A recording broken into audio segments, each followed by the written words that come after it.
eggulu gwegenda ofune sente kuba teziriyo si sente baba kwefutereza kachenjaga kalinako nzobamba obunumye nga nvudde eggulu ne moloka yange nagisinga adi mpuliriza ebyo bye musudia anje abantu bagenda ne babasudia ne bagenda eggulu abagenda eggulu okukima sente mugenda tukyayisa abasajja uliriza wish yourself jane kuba ffenna tukimanyi abali mu industry buli ambuka eggulu ayagala ka sente bino ebyokusoma byonna era genosale bino byobasomesa omusajja asomye weeks 2 kye yategeddemu bingi mbadde nkyakuwa kakati abagenda essaawa zino sente bagambye zaaweddeyo musigale e Kampala katuyiye bintu birala abamawulire abagenda eggulu tuyina nga tetunnagenda namwejawo gavumenti singa eyagala tuwa misomo tuyina amakubo mweyina okuyitira basobola okuyita waggulu bakama baffe abatutwala buli radio oba TV ne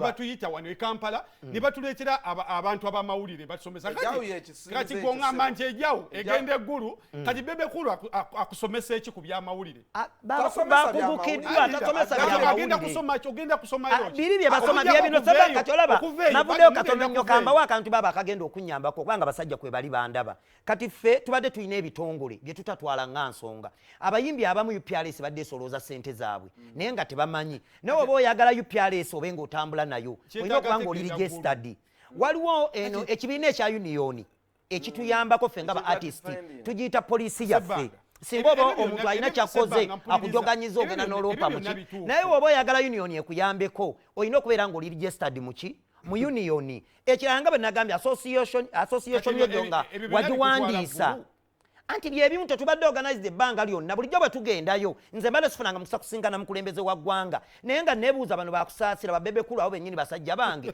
bwe musinkana omukulembeze w'eggwanga industry mugyogerera oba oyogeranga ggwe ne famire yo igwe ne mwannyinaze ziwena naye kati kusaawa zino ekiriwo twogerera industry yonna nga tumaliriza show the trip to Gulu and the journey okuva bwe twatandika ekyeggulu sekigenda yita fiasco nga bwe nakyogedde kiki ekirungi ekivuddemu ku ggwe like what is the accomplishment gyogamba nti bukyasala ayingira mu bino ebintu ekirungi ekivuddeyo nategedde future yaffe nti tubadde tetumanyi value yaffe nga bannabitona nti kyekibi kye tuyina ekirala gavumenti ebbanga lyonna ebadde tetuyamba kati yavuddeyo egenda tuyamba kati kankuwa ku kya music katono nnyo bano bannabitone aba music UPRS badde basolooleza ssente naye nga abamu tebali registered baana okuligestalinga MTN omanyi sente ez'obulanga ezo zetubadde tutafuna abayimbi zebadde batafuna manya buno ekola tune ng'MTN anti wulira radios zigenda kuba zisasula ssente ng'omuyimbi azifuna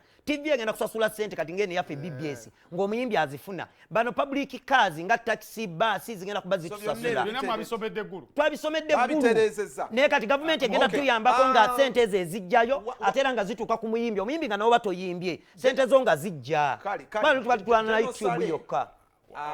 General Saleh, first of all, I think you're going to need to engage Ejau formally mu Kampala.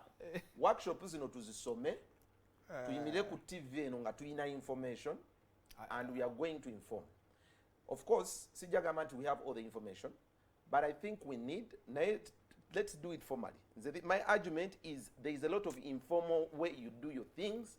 This is so informal. Abantu ne balatuuka ggulu okusaba appointment, abamu ne balowooza bawa ssente ate so do things formally. If National Cultural Forum wajiwa obuvunaanyizibwa ekulira ebibiina gino, empower it, use it to communicate to us.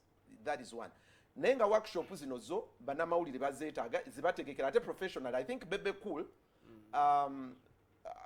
people think talina moral right kusomesa bannamawulire about some things.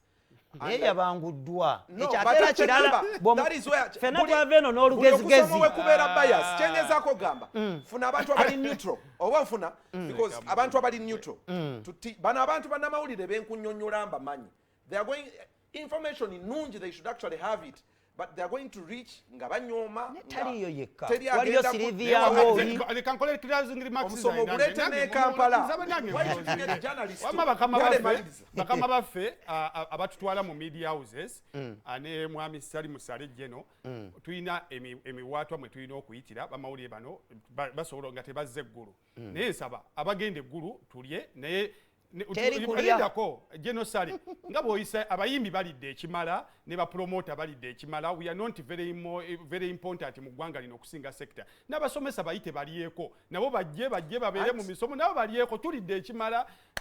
Zina association zikoleddwa abantu balidde sente okuva ku z'abapromota paka nakati abantu bakyalya sente. Other sectors zigenda kunyigira industry eno. Tugenda okuddamu otegeka endongo nga bagambwe mwalinga bulungi mu biseera biri nga sale abawakusa itane ku sectors zina nayo ziryeko kuba ffenna tuli mu kulya. Dr. Kwe for the submission.